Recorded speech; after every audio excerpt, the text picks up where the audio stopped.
ሁል ጊዜ የተጠበቀ በቆሎ ስመለከት አያቴ ቤት ትዝ ይለኛል። አያቴ ቤት አያቴ በጣም ብዙ የበቆሎ እርሻ አለውና በቃ ገብቶ በቃ ይሄንን እንጨት ብቻ አንድዶ ግንዶችን አንድዶ በቃ እዛ ውስጥ በቃ መጨመር ነው። በቆሎውን በቃ ሲበስል ብቻ እያገላበጡ እያወጡ መብላት ነው።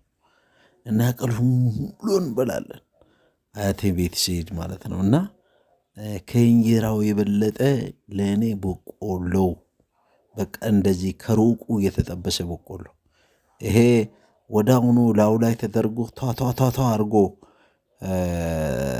ተቃጥሎ የሚጠበሰው በቆሎ ሳይሆን ሩቅ ከእሳቱ ሩቅ ሆኖ የተጠበሰ በቆሎ አቤት ጥፍጥናው፣ አቤት ሲጣፍጥ በጣም ነው ልዩ ነው። እና